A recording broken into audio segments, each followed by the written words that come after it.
आज की joint family. Kesari की देवरानी और जेठानी सब साथ में रहती थी। सभी के मिलाकर कुल 6 बच्चे घर में थे। अभी तक तो सब ठीक रहता है, लेकिन बच्चे जैसे ही जवान होते हैं, केसरी के घर का माहौल ही बदल जाता है। देखिए दीदी, माना आप बड़ी हैं, लेकिन इसका ये मतलब नहीं कि आपकी निधि मेरी मीना के कपड़े पहन पहन कर कॉलेज जाए। अरे एक ही कॉलेज है, सब मीना को कहते हैं कि वो निधि के कपड़े पहनती है। अरे क्या बोलूं, बात ही नहीं मानती है। कितनी बार उसको कहा है कि खुद के कपड़े डाला कर। तू ना मीना को बोल दे कि ताला लगा दिया कर अपनी अलमारी में। दीदी ताले में क्या क्या रखी? आपके टिक्कू ने भी तो मेरे मेहुल की बैट तोड़ दी, अब बोलो उसे भी ताले में रखूं? अरे दीदी कुछ तो सिखाया होता बच्चों को, कैसे दूसरों की चीजों का इस्तेमाल किया करते हैं। अब तो सिम्मी को गुस्सा आ ही जाता है। दूसरे की चीजें? अरे तेरा पति जो पढ़ लिख कर साहब बना है ना, वो मेरे ही पति के पैसों से। अरे हमने बच्चों को अच्छे स्कूल में इसीलिए नहीं डाला कि देवर को पढ़ा सके, और आज इतने सालों बाद देवरानी साहिबा दूसरे तीसरे कर रही है। यही दिन बाकी रह गए थे देखने। तभी दोनों की बेटियां आ जाती है। क्या हो गया माँ, क्यों रो रही है? तेरे कारण। जो तू दूसरों के कपड़े पहनती है ना, वो दूसरे आकर तेरी सगी माँ को सुना रहे हैं।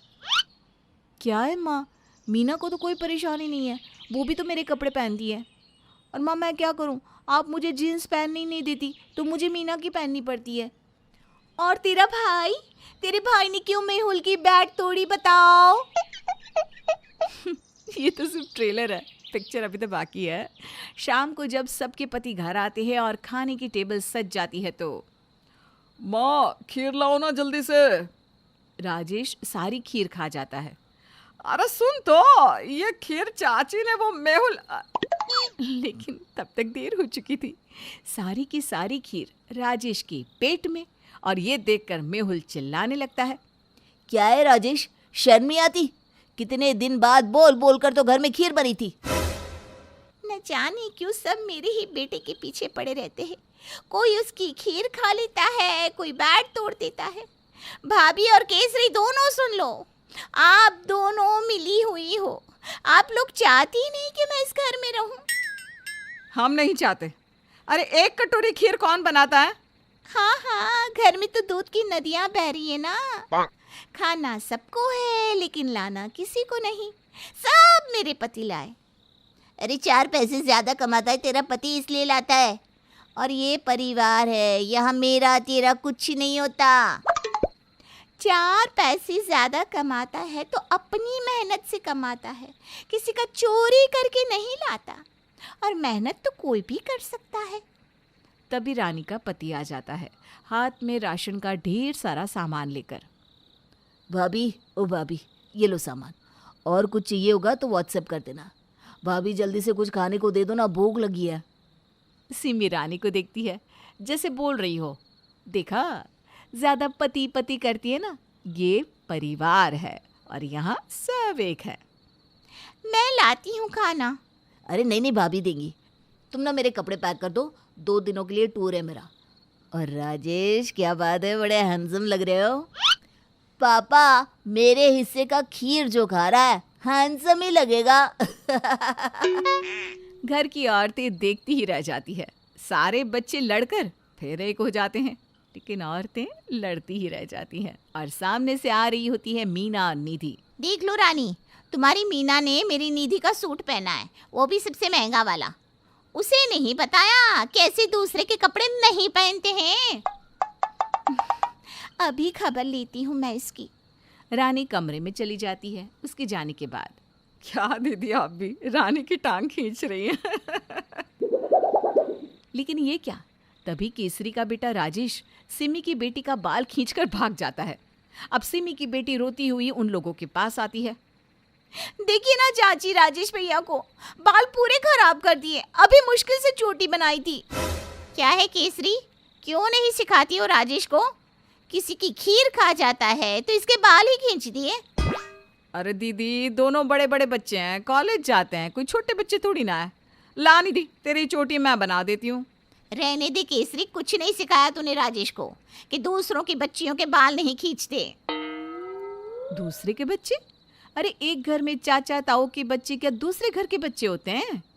अब ये सवाल इस घर में रोज रोज उठाया जाता। बड़े लड़ते तो छोटे अपनी शरारतों से बाज नहीं आते। फिर एक रोज केसरी अपनी देवरानी जेठानी के साथ बैठी होती है कि सभी बच्चे तैयार होकर कहीं निकल रहे होते हैं। अरे राजेश, कहाँ जा रहे हो? और निधि, तुम राजेश के साथ कहीं नहीं जाओगे। राजेश मना किया था ना निधि से बात करने के लिए। क्यों चाची जी, क्यों भैया मुझसे बात नहीं करेंगे? अरे तुम्हारी मम्मी ने कहा है कि राजेश को निधि से बात करनी नहीं आती। अच्छा ताई, निधि को एक लड़का पसंद है और वो उससे मुझे मिलवाने ले जा रही है। मुझे कुछ मानती है तभी ना। थोड़ी देर के बाद मोना आ जाती है, साथ में होता है मेहुल। मेहुल मोना न जाने मोबाइल पर क्या देखकर बातें कर रहे होते हैं। तभी रानी बोल पड़ती है। क्या देख रहे हो तुम दोनों? माँ देखो ना, भैया ने कैसे मेरी आईडी जो कि हैक हो गई थी ना उसे बचा लिया। माँ देखो, अगर भैया ने मेरा अकाउंट ठीक नहीं किया होता तो क्या हो जाता। मेरी फोटोज कोई मिसयूज भी कर सकता था। सिमी मोना की बात सुनकर चुप हो जाती है। शादी ब्याह हो या फिर किसी का कोई फंक्शन, सारे बच्चे एक साथ रहते, लेकिन घर वाले? आज तो मैं अपने बच्चों के लिए पानी पूरी बनाऊंगी। बाहर का खाना अब इन लोगों का बिल्कुल बंद। बड़े बड़े हो गए लेकिन अकल ही नहीं इन लोगों को। तभी केसरी की बेटी आ जाती है। वो कॉलेज के लिए निकल रही थी। ताई जी, माँ कहाँ है?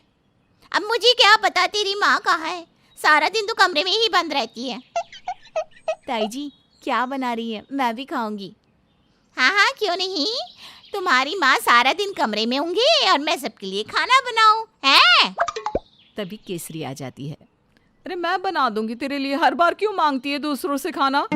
सिमी अपने बच्चों के लिए गोलगप्पे बना देती है और बच्चे सीधे प्लेट लेकर पहुंच जाते हैं अपने दूसरे भाई बहनों के पास।